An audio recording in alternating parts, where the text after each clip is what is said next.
The American tradition of Greek life at college, or university as we call it, is actually really interesting and quite fascinating when you think about it and when you look at it properly.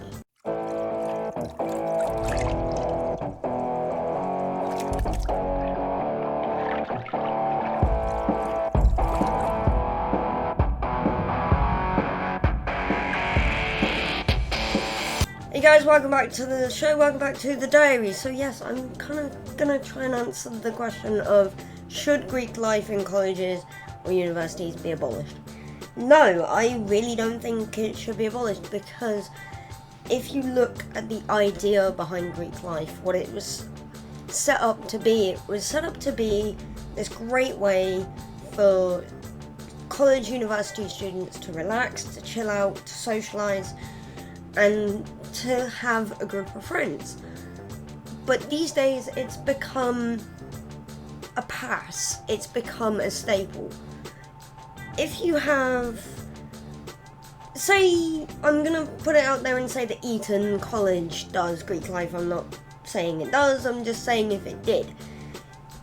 It's one of those things, if you look at the UK government, a lot of the current Tory members or Conservative Party members went to Eton College. So it's like, did you go to Eton? Yes. Okay, cool, you're in. Did you go to Eton? No. I went to Park View or whatever. Well, no, bye, sorry, that's not a private school. But if Eton was to do the whole Greek life thing, there'd be set houses, set things, but the point of Greek life was that it was boys and girls sort of thing. It was for everyone. It wasn't just for one person, which Eton is all about the boys and boys' education. It's not for everyone. It's for making the next country's leaders. It's for making the next world leaders. If you also look at a lot of the current, or if you also look at previous American leaders, you will probably find out that a lot of them were in a frat house, whether they were in the same frat house or whether they were in a frat house with the same ethics or anything like that. They were in a frat house. So that's what I mean by it's become a pass. If you were not part of the Greek life, doors won't open because you don't know those kind of people. You can't say, oh, I was in Alpha Beta, Jada Beta, or whatever at school. You can't say that you're in Zeta Beta Zeta from Greek or anything like that. It's like,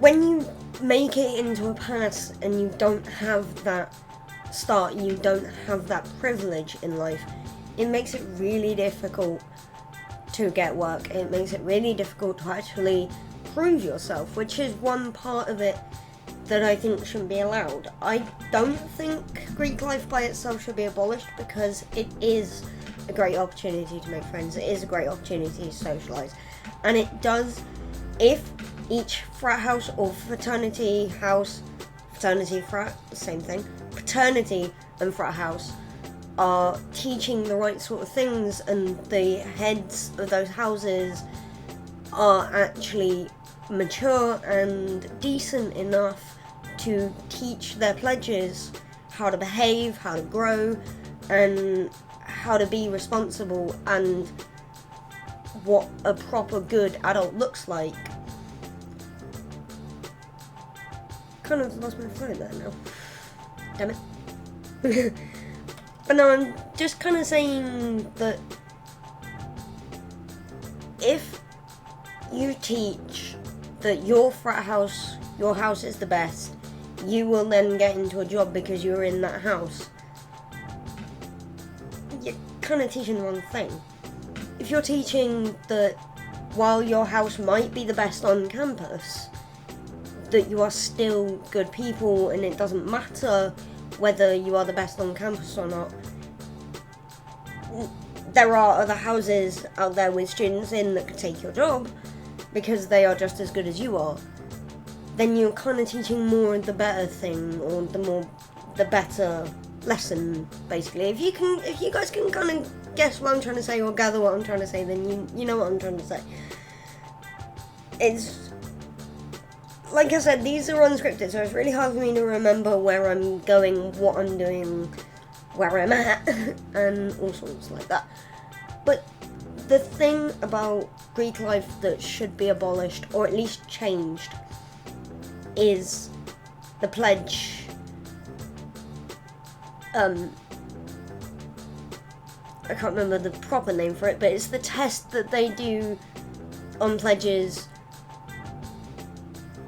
when they join the house to make sure that they are genuinely ready to be a part of that house. And for those of you who don't fully know what I'm talking about, because you don't understand the whole Greek life thing, pledge is basically like the freshman. It's the new students joining the college for that year, and they're joining the house. They don't have to be first years, they can be second years, because a lot of the time some colleges might turn around and say no frat houses, no houses until second year.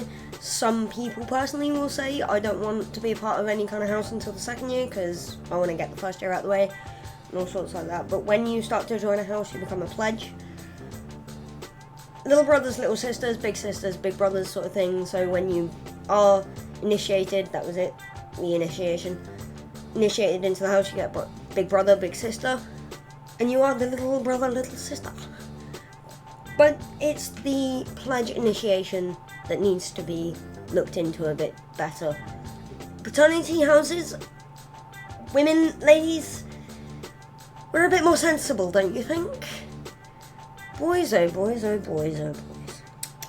Well, the saying does go, boys will be boys, but come on guys. Do you really need something that involves alcohol just to test whether your pledges are okay? I don't think so. Do you really need to do a dangerous stunt just to make sure that your pledges are okay? I don't think so.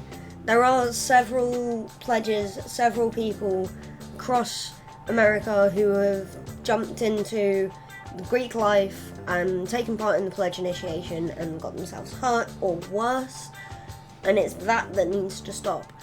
If you can't do a pledge initiation without the paddle boards, you shouldn't be doing a pledge initiation. If you can't do a pledge initiation without injuring someone or endangering their life, that's not the kind of initiation you should be doing, or you shouldn't be doing one at all. So stop with the dangerous stunts. You don't need to do dangerous stunts, boys. Take it from the ladies. The ladies have found pledge initiations that don't require injuring someone or endangering someone's life, because we women are sensible. We ladies are sensible. We have different requirements. Yes, okay, I'm not going to say that you shouldn't have an alcoholic one at all. If you want to have the pledge test of save the Queen, by all means, but don't do save the Queen 10 times just to make sure they're cool. Save the Queen once. And by save the Queen, for those of you who are not in England or don't have the Queen on your coin, basically what we do is we get a pint glass of alcohol, drop the coin in, and you gotta drink that as quick as you can. I think the limit is half a minute, if not a minute, in how long you have to drink it before the Queen drowns. That's kind of something that I would say, but then it's up to you guys. But that to me would be a safer pledge test if you really want alcohol involved. But that's the problem. When Greek life was first invented or first discovered or first introduced, it wasn't really all about the alcohol. It was about the association with people. It was about meeting people. It was about getting the foot in the door. That's why it's become a pass. It's because it was set up so that big up the top people big people can find their proteges, their next people, the person that would eventually replace them, because they would take them under the wing, train them up, and do as they do, and they would basically call it their house, sort of thing. As far as I'm aware, that's what it was anyway. That's sort of, from what I gather, that's how it was supposed to be. My research is a bit vague, but that's from what I can tell from what it was supposed to be, because of, if you watch Greek, obviously Greek is 50-50 in terms of how close it is to everything. Obviously, names like Zeta, Beta, Zeta are not 100% proper Greek names, but they are inspired by Greek names, so if their houses did exist, that would be what they were called, with those exact symbols. That's the other reason. Symbols. Ever seen those Greek symbols above a house like that and wondered, that's a great lesson for kids as well. If a kid that's come out of Greek life sees another one of those, just anywhere, they know exactly which house or what those symbols mean, because they've gone through Greek life. They've gone through going, oh, that's Zeta, Beta, Zeta, that's TBC, or whatever. It's like, they know straight away what's what, and they've learned a new language without realizing they've learned a new language. But no, I'm gonna leave it there today, guys. I'm gonna leave you with the question of, do you think Greek life should be abolished, or do you agree with me that Greek life should instead be more regulated, so that boys in particular, I'm not saying that girls aren't stupid, because some girls are stupid, it's just that boys can be a bit more dangerous. Do you agree with me that the houses should be regulated so that pledge tests, pledge initiations are not as rough as they currently are? Because in my opinion, they're too rough. But no, that's it for me today, guys. Feel free to let me know down below. I will be making sure that the comments are on, but bear with me. Don't necessarily go to really old videos. Go to the previous video, because previous video does have comments on. Stick it in the Discord, wherever.